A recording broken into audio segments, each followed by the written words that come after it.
Olá, turma. Professor Anderson aqui para gravar uma aula para vocês de introdução à lógica de programação, tá? A matéria que eu divido no momento com o professor André.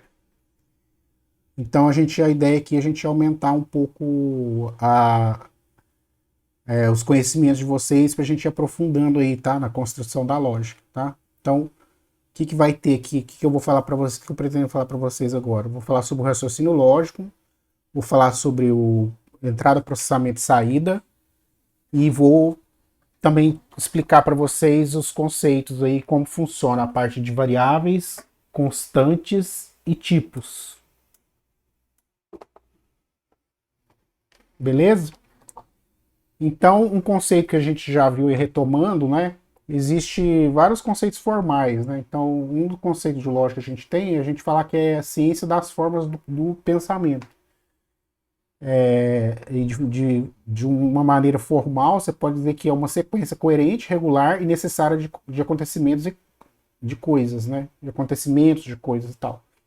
Estuda a correção do raciocínio, né? O que é essa correção aqui? A correção seria tipo relacionada a você organizar o seu raciocínio de uma forma mais correta, né? De uma organizada, né? Você raciocinar de uma forma organizada.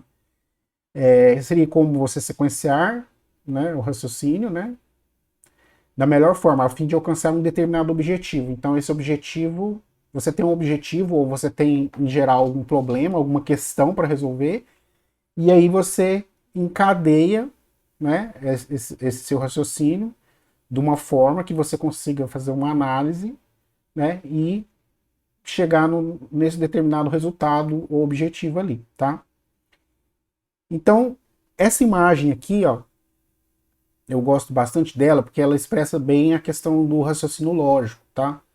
Relacionado à arte de pensar. Porque pensar racionalmente ou de forma raciocinada pode ser considerado uma arte, né? E para a gente trabalhar com lógica, né, lógica de programação, a gente tem que aprender a dominar essa arte de pensar. Não dominar 100%, mas a gente tem que estar preparado para poder organizar esses pensamentos, né? Então essa imagem aqui, o que ela representa? Ela representa dois perfis, né, de raciocínio. Uma aqui que é a pessoa ela seria uma pessoa mais temperamental, vem um monte de ideias na cabeça, tudo desorganizado, a pessoa fica ansiosa, não consegue medir as coisas, não consegue estruturar as ideias, né, encadear os pensamentos, não tem uma cabeça fria. Aqui você vê que simboliza bem assim, tipo um raciocínio meio que explosivo, né? Muito até assim, partindo até para um lado psicológico, assim, você tem seria tipo um lado muito emocional, né? O emocional é muito importante na vida da gente, ser humano. Mas quando a gente está falando de lógica, né, para atingir objetivo, resolver problemas, é importante você, pelo menos nesses momentos, né, você conseguir organizar e ter um encadeamento melhor do pensamento, como é representado pela figura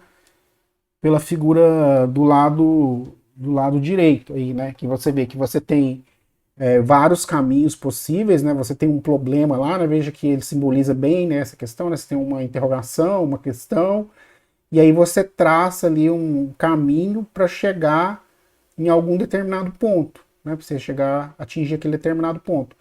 E a gente só consegue fazer isso com treino, tá, pessoal?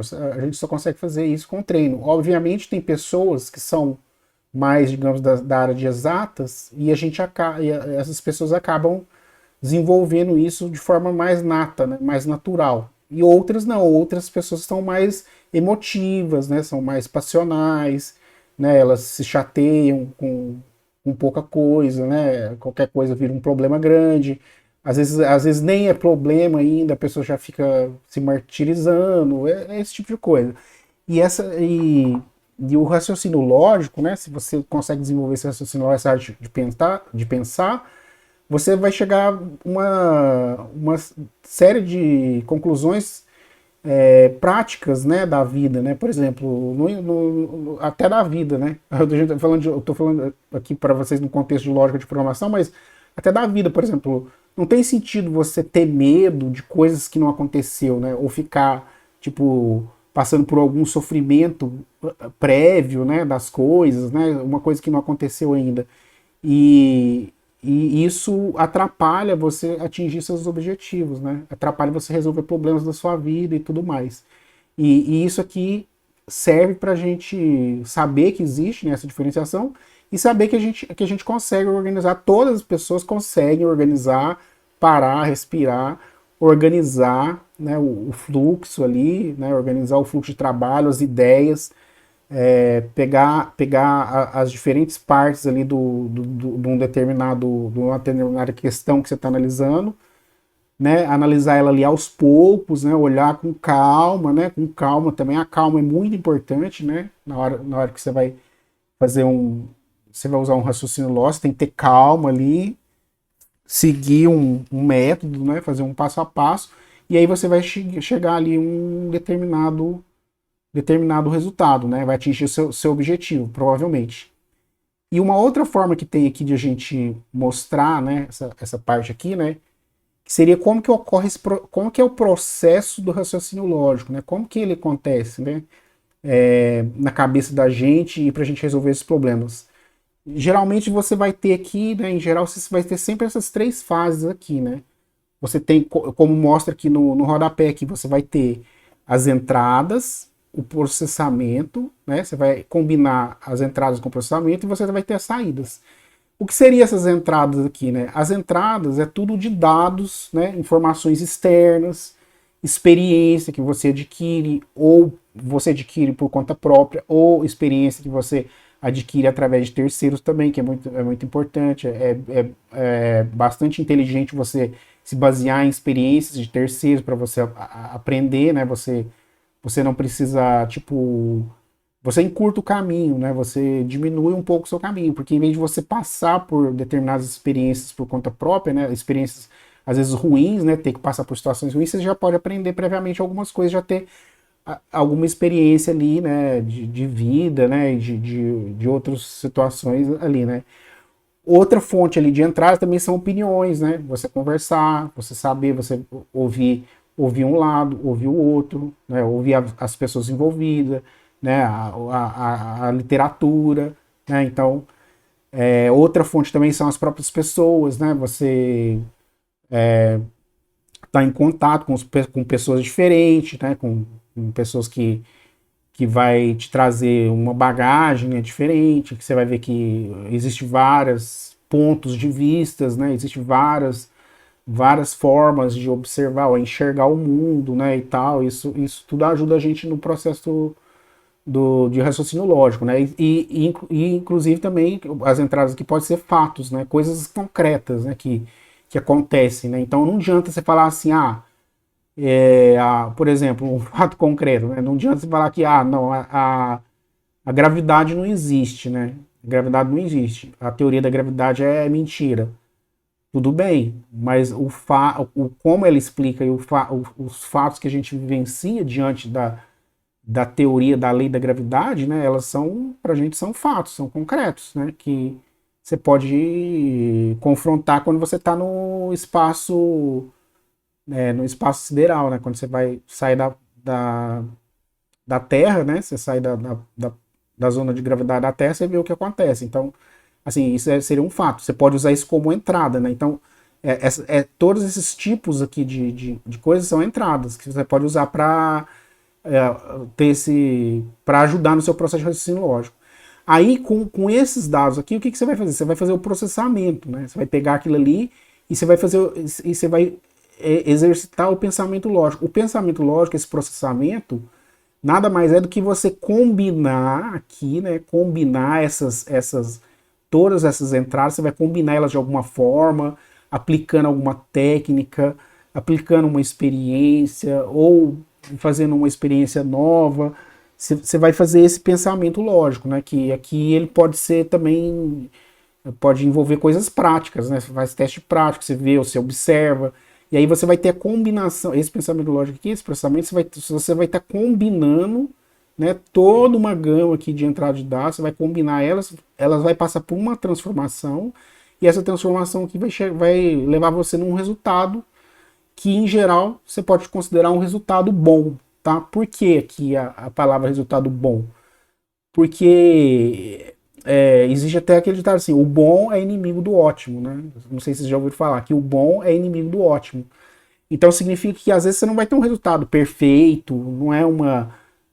você não vai ter atingido ali o clímax, ou digamos assim, o 100%, né? Você não vai atingir 100% ou 110% do objetivo, mas você pode atingir 80%, você vai ter um resultado satisfatório, você vai alcançar, né? Você vai estar mais perto ainda, às vezes, de ter uma melhora ali, mais para frente. E esse resultado aqui é justamente essas saídas, né? É você ter atingido o objetivo, ter atingido o mínimo daqueles objetivos, tá? E essa questão dessas saídas aqui, né, relacionada aos nossos resultados aí, né, aos objetivos que a gente está buscando, a solução de um determinado problema, é importante ter essa noção de que você está buscando é um resultado aceitável, né, um bom resultado, né, porque um problema que a gente tem quando a gente está trabalhando com lógica ou processo de raciocínio lógico em geral, né, para resolver problemas, é que a gente tem muita mania, né, principalmente quem era a área de exatas, acho que tem costume nessas coisas. As pessoas querem ser muito perfeitas, né, muito perfeccionistas, quer atingir a perfeição. Se tiver algum detalhezinho ali fora do esperado, ou que você acredita que não tá excelente, aí aquilo ali te desanima, e aí você acha que já não tá, que não tá suficiente, né, e tal. E aí você acaba caindo nisso aqui, né, naquele outro caso aqui, né. Então, quando você chega num resultado bom e você, tipo, te deixa aquilo ali de alguma forma te abalar, ou você não considerar, ou você ficar muito insatisfeito, né, mesmo sabendo que você atingiu ali 80%, 90% num bom resultado, você vai acabar, às vezes, se desmotivando. Então, veja, aqui a gente está buscando um resultado bom, assim, um resultado que é considerado adequado, né? E cada pessoa, para o mesmo problema, né? Aqui falando uma questão já de lógica, de programação, no mesmo problema de lógica, vão ter vários resultados diferentes, vão ser totalmente diferentes, com as mesmas entradas. Cada um vai processar de um jeito, né, com uma bagagem, com uma experiência, e vai produzir um resultado aqui que vai ser considerado adequado, bom, e se você fizer comparativamente olhar uns pelos outros, você pode até falar assim, ó, esse resultado aqui ficou mais interessante do que esse outro aqui, né? Essa saída aqui ficou mais legal, ficou mais, né, mais confortável, né, para quem tá consumindo, ou quem chegou naquele objetivo, ou quem está usando aquele resultado. Então, vocês têm que tomar cuidado com isso aí, tá? Na lógica, então, existe também uma frase que você pode falar assim, que o feito é melhor que o perfeito, né? Então, isso é até uma lição pra gente pra vida. O feito é melhor que o perfeito. Então, cuidado com você buscar sempre um resultado excepcional, né?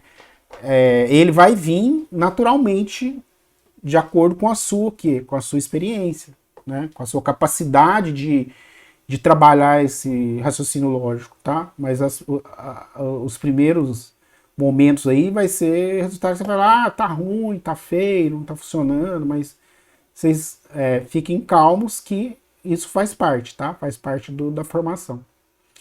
Então, quando a gente fala aqui em entrada, processamento e saída, né? É muito comum aqui a gente falar entrada mais processamento é igual saída. Aqui eu tenho aqui um trecho aqui, ó, de um pseudocódigo, né, que a gente fala, né, que é baseado aqui num problema de somar dois números, tá? E todo problema aí de lógica, algoritmo, né, quando você tiver algoritmo, você tem como identificar dentro do seu código, da sua solução, esses três elementos, tá? Você tem uma parte que é entrada de dados, uma parte que é considerada processamento, né? O que é processamento lá que eu falei? É transformação. Você está combinando, ó. Tá vendo? Aqui você está usando um operador para combinar, processar aqueles dois dados que você tinha lá, né? O valor de A e o valor de B. E depois você vai ter a saída ali, que você vai estar exibindo, vai estar devolvendo ali o resultado, que foi a combinação dos dois, tá? E isso aqui pode acontecer várias vezes, tá? Várias vezes dentro da sua solução, tá? Do seu algoritmo, tá? E quando você for ver um problema, né? Quando você for analisar um problema, né? Para resolver, a análise inicial é muito recomendado você sempre observar nessa perspectiva, né? Nesse problema aqui, o que eu vou ter de entrada de dados? O que é meu insumo ali para o meu problema, né? Para resolver o que é o problema? O que eu preciso ter? O que eu preciso encontrar? Vai ser esses dados. Tudo que for isso, essas, o que vai alimentar, digamos, ali, né? O seu processo ali, né? O seu processamento vai ser a entrada de dados.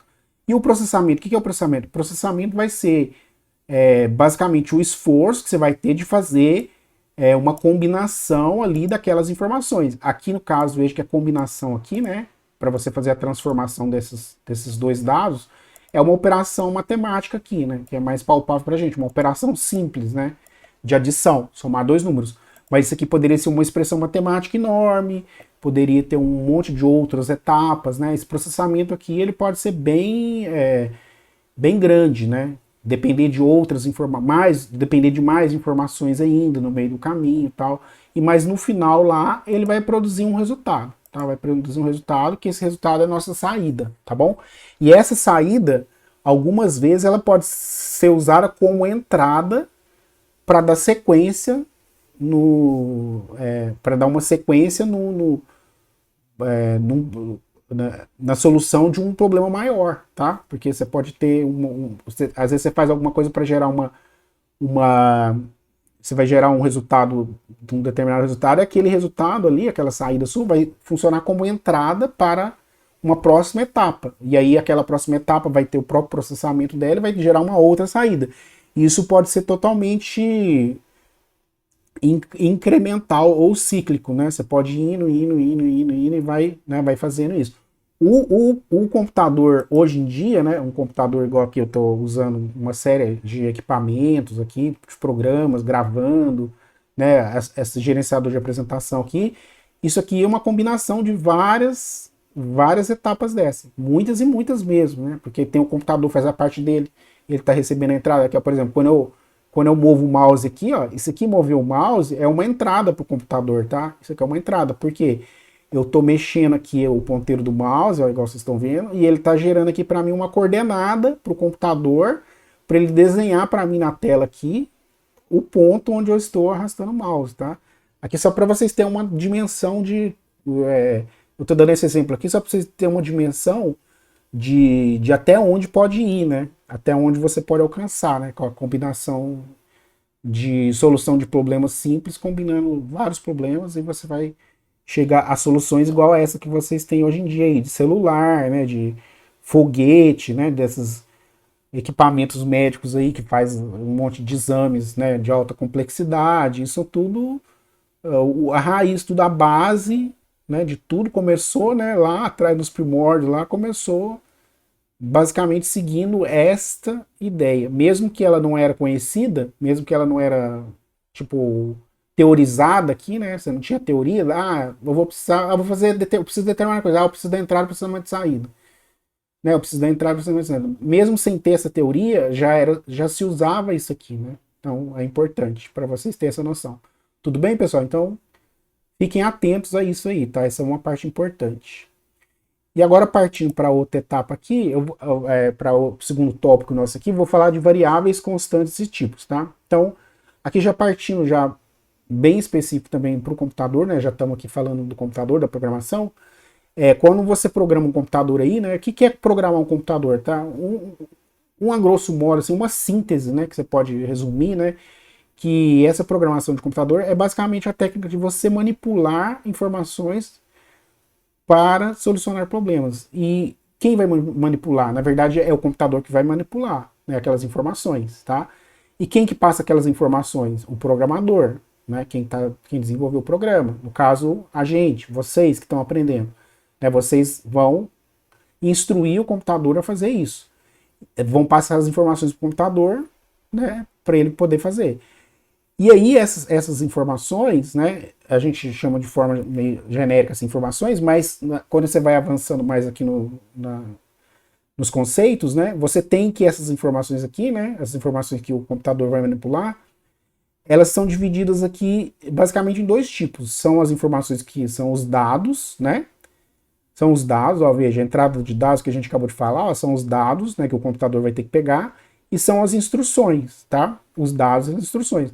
Os dados são basicamente as entradas ali, o que vai alimentar, né, que o computador vai precisar para poder trabalhar, e as instruções aqui, a grosso modo, são os comandos que você vai passar para ele, ou as operações que ele vai ter que fazer, como que ele vai transformar esses dados, tá? As instruções você vai instruir o que ele tem que fazer com os dados, tá? Aqui, como ele vai processar, né? As instruções vai ser o processamento, vai ser a forma como ele vai tratar e processar aqueles dados.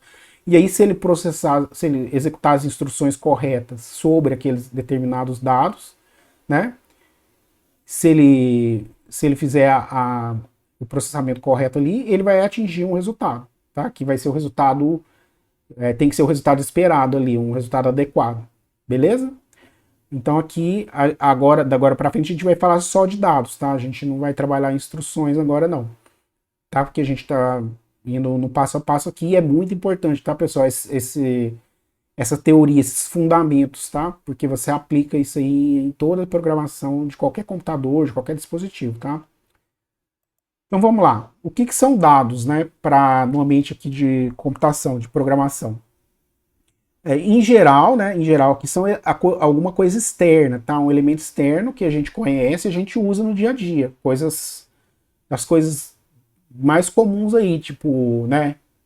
O número do telefone, igual tem os exemplos aqui, ó. O número do telefone, uma colher, né? Quando você fala, uma colher de sopa de fermento para fazer um bolo, né? Isso é um dado, né? Que é, na verdade, ali, se você for na precisão do negócio, se você fosse programar alguma coisa, provavelmente você ia ter que converter que essa colher representa X gramas, né, de fermento, por exemplo. É tantas gramas de fermento.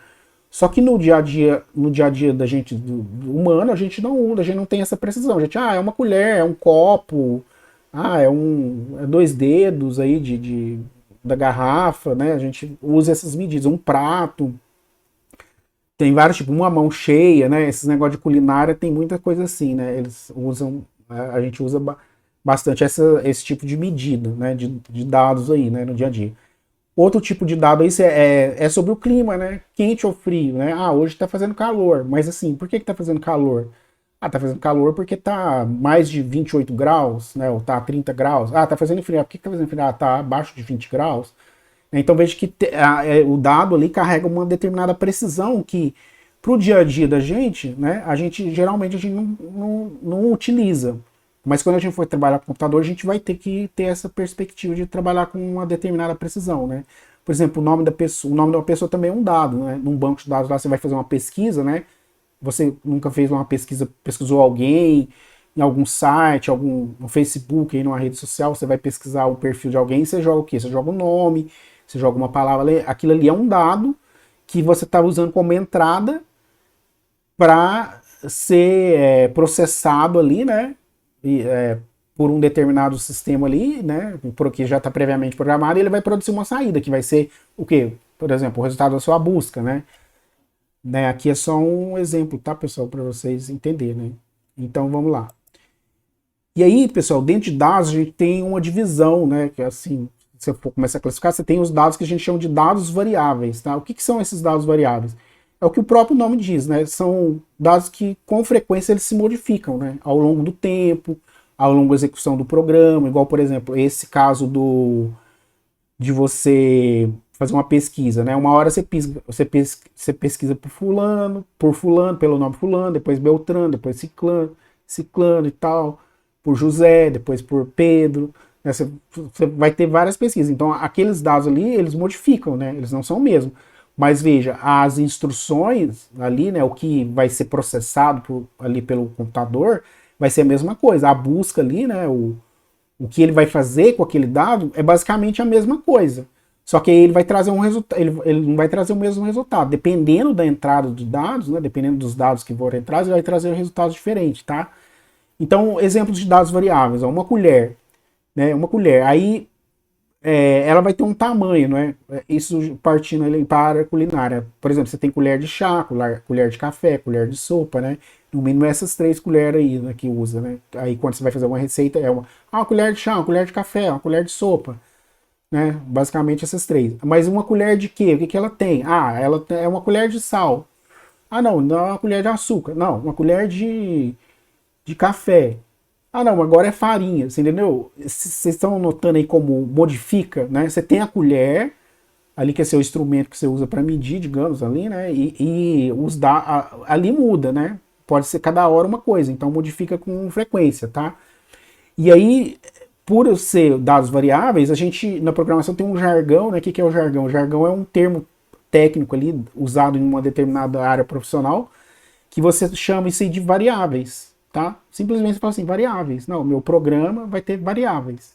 Né? Variáveis o que são? São dados que variam ali dentro, e cada hora vai assumir um determinado valor. Igual numa expressão matemática, né? Nos exercícios que a gente costuma fazer. Uma expressão matemática, você vai ter dados que variam ali, são incógnitas, né? Que você estão trabalhando, na matemática a gente chama de incógnitas, aí você tem lá, você tem X, tem Y, tem A, B, C e outras determinadas letras, tá? Na programação aqui a gente chama de variáveis, tá? E a gente tem também os dados constantes, tá? Esses dados constantes, a gente não costuma aprofundar muito neles no início, né? Quando a gente começa a aprender lógica, mas eles existem também, tá? E na programação eles têm forma de você determinar que um tipo de um dado específico, né, alguma informação específica ali, ela é constante, tá? É constante por quê? Porque não se modifica, né? O próprio nome diz. E assim, os exemplos mais comuns que a gente tem são constantes matemáticas, né? Como o número π, né? Que é lá o 3,14, que a gente usa arredondado, né, em geral. E outras grandezas também aí relacionadas a coisas naturais, né? Grandezas da química, da física, né? Que elas não se alteram, né? Tem, por exemplo, o ponto de ebulição da água, né?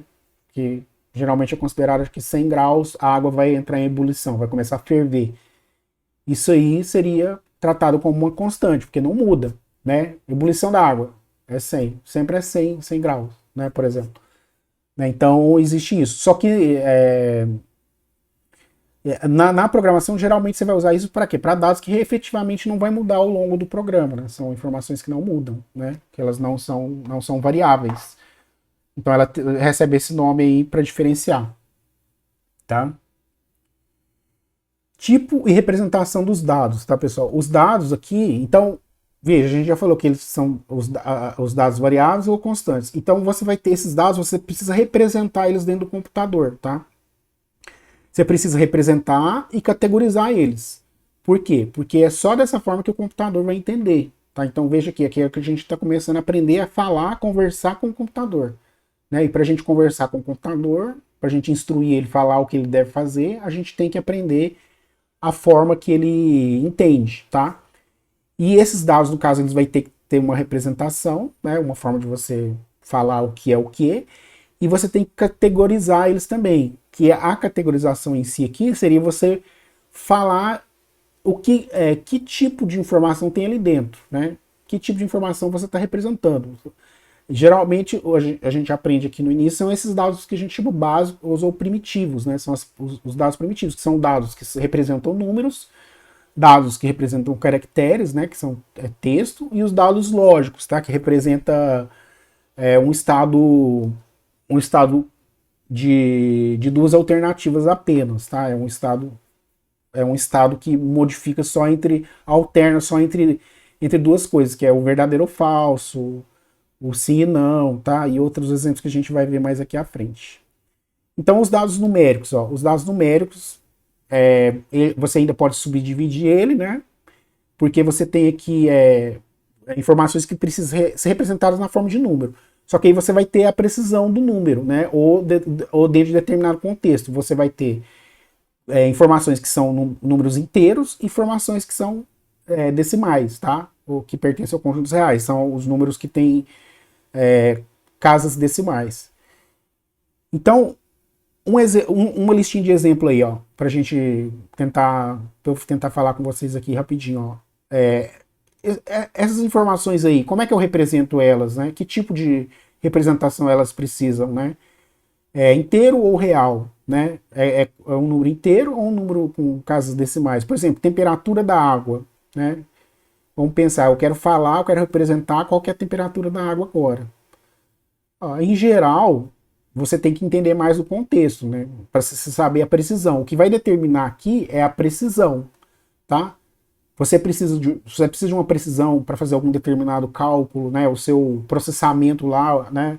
Que o programa vai fazer, que o computador vai fazer, ele precisa dessa precisão de casas decimais? Se precisar, você vai ter que determinar ele como real, senão inteiro, tá? Outro exemplo aqui, valor de compra de um eletrodoméstico. Valor de compra a gente está falando de dinheiro, né? Questões monetárias. E dinheiro precisa de precisão ou não, né? Apesar que você pode falar assim, não, mas centavos não vale nada, né? Mas 99 centavos já é quase R$ 1. R$ 1 ainda vale alguma coisa, né? Quase R$ 1 ainda vale alguma coisa, por enquanto. Então você já vê ali que de cara, por esse contexto aí, tem que ser um número do tipo decimal ou real, tá? Tempo gasto de uma viagem, né? Esse tempo gasto, veja que aqui não está colocando unidade, né? Você vai falar que é em horas, em minutos a viagem, tá? Como que você vai determinar? Foi 1h30, se foi em horas, né? Aí você pode colocar que seria real, 1,5 horas, tá? E aqui vai ter variação, né? Poderia ser até real, se for só minutos. Não, a minha precisão, eu vou estar representando como número, é um número inteiro porque é minutos, né? Eu estou falando em minutos, não estou falando em horas, não. Demorou 135 minutos, né? E aí você pode usar inteiro, tá? Então veja que depende do contexto para você fazer essa análise. Nota da avaliação de aluno. Em geral, as notas são, né, são decimais, né? Porque nota 6,5, 8,5, às vezes dependendo da instituição pode ser lá 7,65, né? Dependendo da instituição.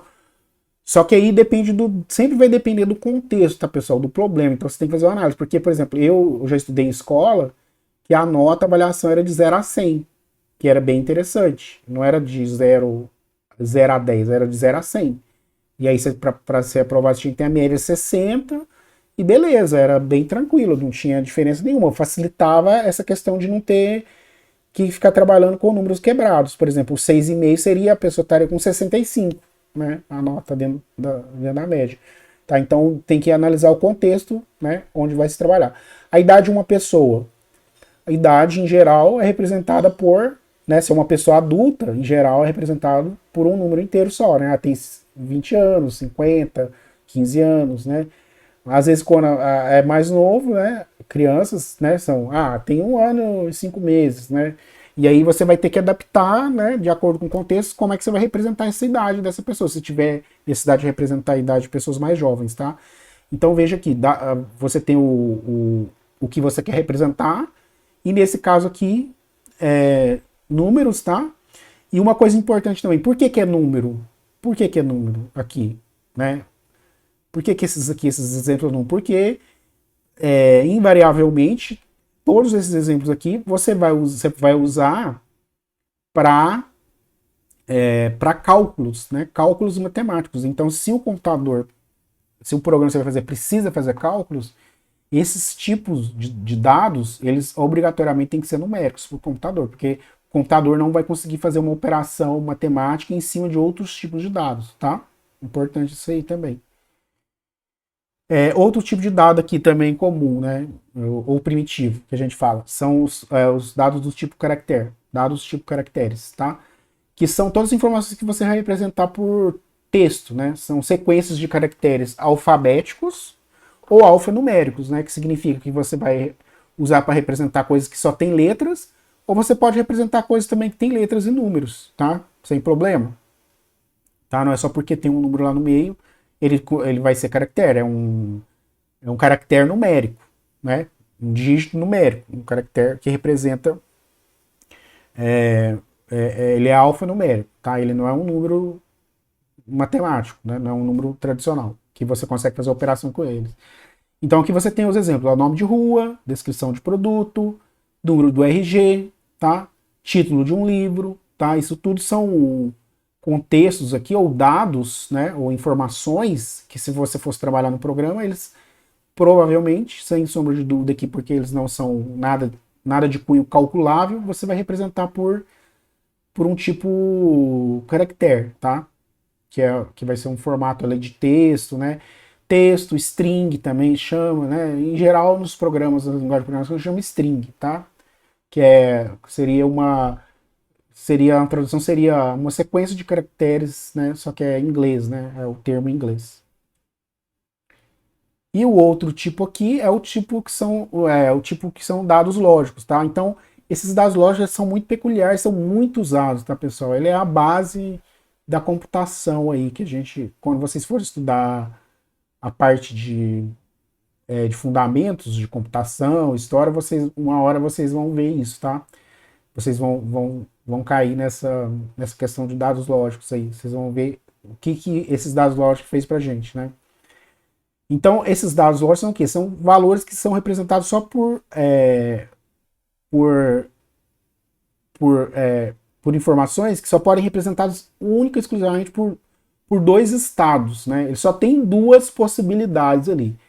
Em geral, quando você fala lógico, você está falando verdadeiro ou falso. Ou é verdadeiro ou é falso. Não tem meio termo. Tá? Se ele tiver uma outra possibilidade ali, ele não é mais lógico, tá? Ele é outra coisa. Aí você vai ter que pensar em outra coisa. E essa questão de você ter uma única opção entre duas, ela gera uma possibilidade de você decidir, né? Ah, se é verdadeiro ou falso, eu posso tomar uma determinada ação, né? E esses dados lógicos também, eles também podem ser descritos, né, ou representados por outros tipos de situações, tipo alguma coisa que você tem que responder, né, que é só sim ou não, que é só 0 ou 1, né, que é 0 ou 1, que seria a gente já estaria falando aqui de lógica binária, né, que o 0 ou 1 é um dos mais famosos, o verdadeiro e falso, o 0 ou 1 é o mais famoso quando você está falando em representação de dados do tipo lógico, porque ele é baseado ali na lógica booleana, tá? Que foi desenvolvida por esse rapaz aí que chama George Boole, que ele criou a lógica booleana. A lógica booleana ela é uma base fundamental para construção de circuitos de computador, né? Faz operações do computador, tudo trabalha com esse tipo de lógica, né? Internamente, no baixo nível. E é muito importante esse tipo de dado. Só que não é sempre que ele vai estar presente aí, né? Pra gente, né? Tem alguns casos específicos que você pode trabalhar e tal, mas você tem que ter essa noção. Ele só é utilizado quando você tem apenas dois estados, ou duas possibilidades ali, tá? Entre os valores que podem assumir ali são só dois, né? Ou verdadeiro ou falso, ou sim ou não. Outros exemplos aqui, ó, aberto ou fechado. Aí provavelmente vai ser um dado do tipo, um tipo lógico, né? Que aí verdadeiro, sim ou não. Fechado, sim ou não. Não tem meio termo aqui, não pode ter meio termo. Não tá nem fechado nem aberto. Não, aí não é lógico, tá? Ó, por exemplo, liberado, bloqueado, né? Aprovado, reprovado, por exemplo, tá? Se tiver só essas duas situações, pode ser representado por dado lógico, tá bom? Depois, com exercícios e tal, vocês vão entender melhor. Beleza. Então, aqui falando das variáveis, né? Aqui, para vocês saberem que as variáveis elas podem ser separadas desse tipo, a gente tem que aprender a classificar e categorizar elas, tá? E aí, o que a gente tem? Ó, a gente tem o armazenamento de dados aqui, né? Que é para vocês entenderem aqui como que funciona esse processo, né? Como que essas variáveis são armazenadas, tá? Então, como a gente já viu, a variável é qualquer coisa que vai mudar, né? Que vai ter variações, vai assumir vários valores, né? Uma hora aberto, outra hora fechado, uma hora a variável x está valendo 10, depois ela está valendo 50, ou passa a valer 1,5, né? Então modifica o tempo todo. E aí no computador, essas informações, né, elas são num volume muito, muito grande, né? Que a gente não consegue dominar na nossa cabeça. Até por isso que a gente usa o computador para trabalhar com essas informações, tá? Porque é um volume muito, muito grande de informações. uma combinação muito, muito grande de dados variáveis, tá? Que ele vai combinando, combinando, combinando, combinando, e chega aqui nessa tela que vocês estão vendo, por exemplo, desenha essa tela aqui no para vocês aí, no computador de vocês, por exemplo. Eu tô gravando no meu computador, mas vai processar e vai sair o resultado aí bem parecido aí na tela de vocês, tá? Então, por isso, essas variáveis elas têm que ser armazenadas, tá? E eles são. E como eles são armazenados? Eles são armazenados assim, a grosso modo aí, né? Falando de forma genérica, é na memória do computador. Só que o que é a memória do computador? Nesse momento você não precisa saber. A memória do computador é um espaço lá reservado que tem lá, né? Que é os giga, os mega aí que você tem nos seus dispositivos, né? Que é a tal da memória que a gente fala que é a memória RAM, que é a memória de acesso aleatório, tá? Que ela vai poder, que ela vai fazer esse trabalho, tá? De armazenar esses dados lá pra gente, tá? Essas variáveis, no caso, né? E aí você tem essa imagem aqui, ó, que representa como que funciona. Ó. Você tem esse armário, né? Que é um armário tipo colmeia aqui, né? O nome técnico é isso aqui. E aí você tem, ó, todos com chave e tal, e isso aqui é muito comum. Isso aqui é muito usado em correios, né? Ou condomínios, né? Onde tem aqui os condôminos lá recebem correspondências e são depositadas aqui as correspondências, tá? Então, imagina a memória do computador como sendo isso aqui, tá vendo? Ó, você tem a memória do computador, essas caixas postais aqui. E aí, cada caixa postal aqui armazena um valor único de cada vez. É como se você pudesse colocar ali dentro só um pacote ou só uma carta e tal. Um número de um valor de cada vez. E esse valor ele vai ter um determinado tipo ali, né? Desses que a gente acabou de ver. É o valor que está ali dentro é um valor numérico, um valor lógico ou é um valor do tipo caractere. E aí, imagine aqui que esses. Que para você saber o que está aqui dentro, né? Para você identificar o que está aqui dentro ou poder recuperar, o que você tem que fazer aqui, né? Você tem que identificar, né? Porque o exemplo que eu dei do condomínio, né? Veja que aqui, ó, não tem identificação nenhuma, né? Aí chegou a carta lá do apartamento 550, sei lá. Aí eu jogo a carta aqui. Como é que o cara vai saber qual que é a caixa postal dele? Por isso que eu tenho que identificar. Então essa identificação, né? Eu vou ter que criar o quê? Eu vou ter que criar um nome, um rótulo, né? Pregar aqui, marcar, para ele saber onde que ele vai ter que procurar, né? Onde que ele vai ter que ir lá procurar. E na memória do computador, ela funciona exatamente desse jeito. Então a gente tem que identificar as informações, os dados, né? As variáveis, né? Eu estou fazendo toda essa explicação aqui para vocês entenderem, que a gente tem que identificar elas, tá? A gente tem que dar um nome para elas. Aí essa identificação ela vai servir justamente para o computador saber recuperar ela e ir lá na memória, né? Que a memória do computador é uma coisa muito absurda, de grande, de espaçosa, né, atualmente. E aí, só através dessa identificação que ele consegue ir lá, exatamente naquela caixinha específica lá, que vai ter um nome específico, ele vai lá e busca o dado que está lá dentro, o valor que está lá dentro, tá? Seja de qualquer tipo. É dessa forma que ele consegue tanto ir lá buscar, quanto ir lá guardar, tá? Ele guarda e recupera, né? Guarda e recupera, né? Ele faz esse processo aí. Então você precisa aqui identificar isso aqui para o computador saber usar, tá? Então é isso que eu acabei de falar aí, ó. Esses dados vai ter que ter um identificador. Esse identificador, essa variável aí, né? Vai receber um nome identificador, que vai representar esse local na memória no computador, tá? Esse espaço que está lá reservado. E toda vez que você fizer referência àquele rótulo, àquele identificador, ele vai lá e busca aquele valor naquele local lá, que vai ser o valor que você está esperando, tá? Então é assim que funciona. Então, por exemplo, ó, idade. Idade pode ser uma variável, né? Seria um identificador de variável. O que eu vou precisar no meu programa? Precisar da idade da pessoa. Aí você pode criar lá uma variável que chama idade. O identificador dela é idade. Tá? Então a sua variável é a variável idade. É assim que a gente fala, tá? No jargão, a variável idade. Aí essa variável essa idade é o rótulo que ele está identificando ou está referenciando lá na memória a idade de uma determinada pessoa. Então quando você pedir para o computador recuperar aquela informação, ele vai lá naquela caixinha onde está escrito idade e busca o valor que está lá. Ou se você quiser gravar uma idade nova de uma outra pessoa naquela mesma caixinha, ele vai lá e grava e substitui o que está lá. Tá? Então essa variável aí precisa do identificador. Então tem um nome de variável.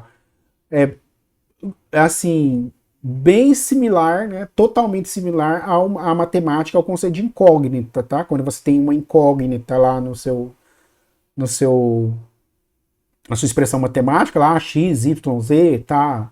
A1, N1, sei lá. Quando a gente estuda muito a matemática, tem que começar a usar outras letras, porque o alfabeto às vezes fica pouco. E no computador, como o volume de informações é muito maior, por isso que a gente também não usa o alfabeto, tá? A gente usa sempre um nome, um identificador significativo para a gente, que a gente vai entender, né? Um nome que a gente entende, qualquer um entenda, que ele dê uma pista do que seja, né? Porque não adianta colocar aqui, X, a idade vai ser X. Tá, eu sei que é X ali, mas aí quando você passa a ter 10 variáveis, né? A partir de lá umas 3, 4, você já começa a ficar perdido, né? O que é X mesmo? Ah, o que é A mesmo? Ah, o que era Y? E Z? O que eu guardei no Z? O que tem Z armazenado na caixinha onde tá identificado com Z? Você não vai saber. Então, no computador, a gente usa geralmente aqui uma palavra, né? Vai ter aqui a explicação mais à frente. Então, ó, tipos de variável. Então, aqui isso aqui é uma imagem para dar um exemplo para vocês, né?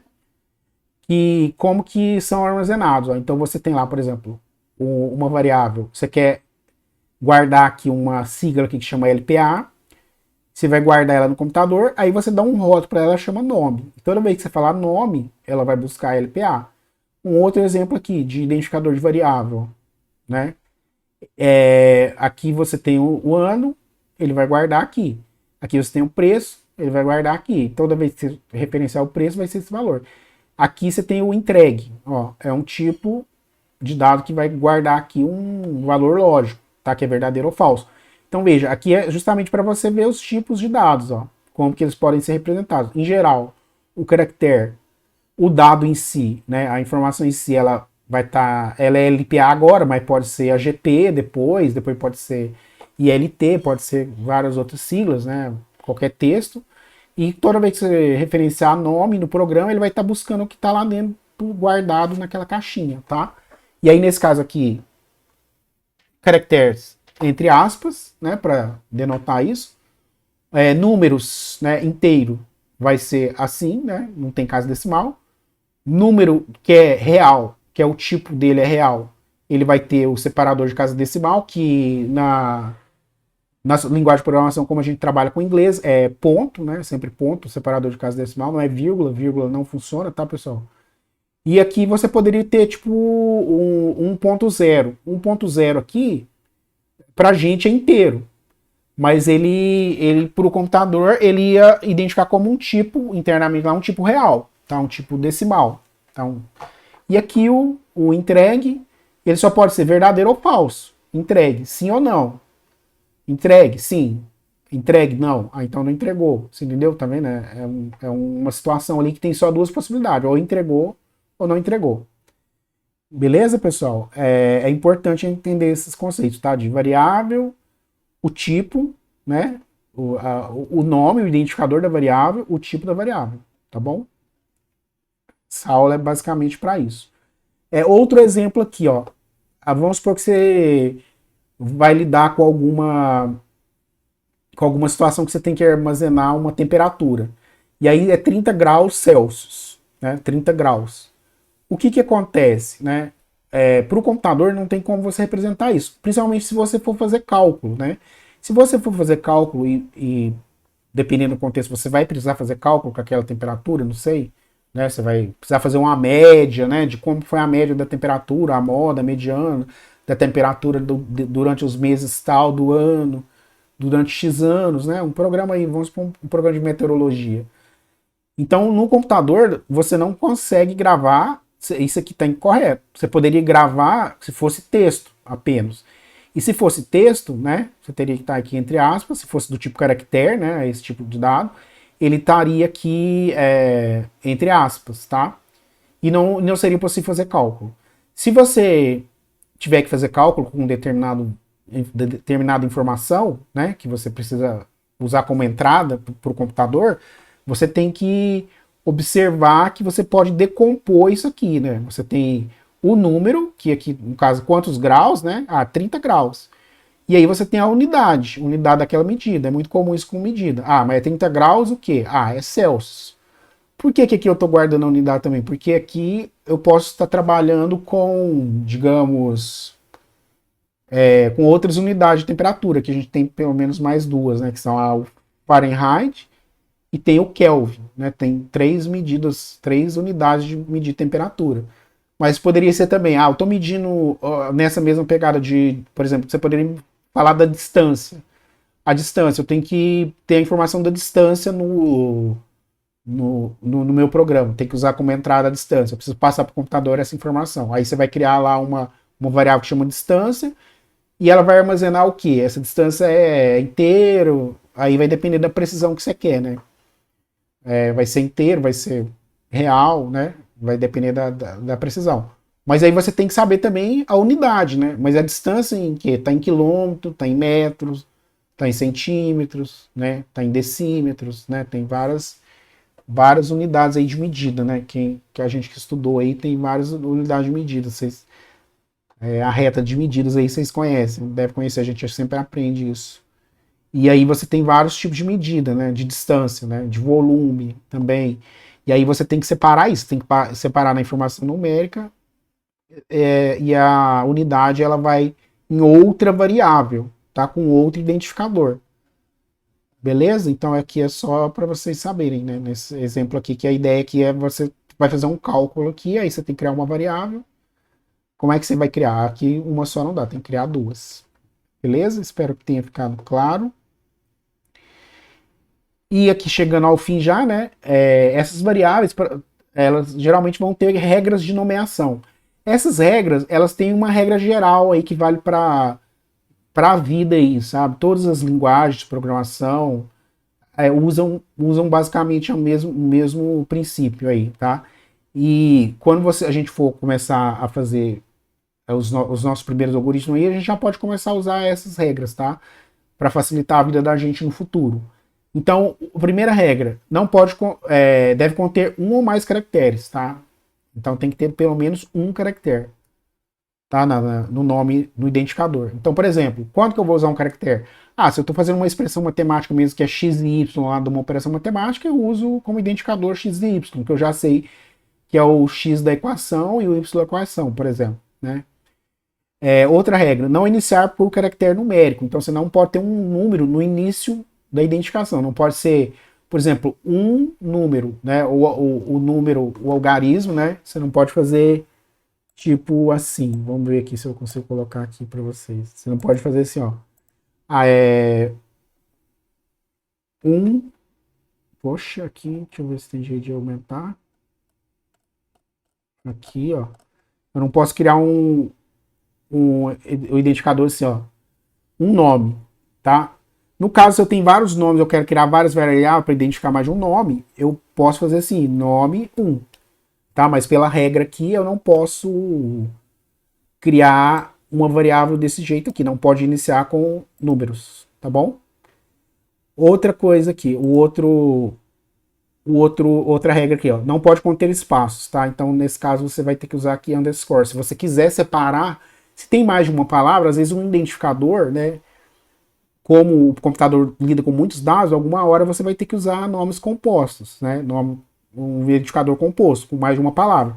Aí você pode usar o underline aqui, que é isso aqui, né? Que é essa partezinha aqui, ó. Que é esse sublinhado aqui que tem no computador, que você liga as palavras, né? Você faz a ligação das palavras. Então você usa isso aqui.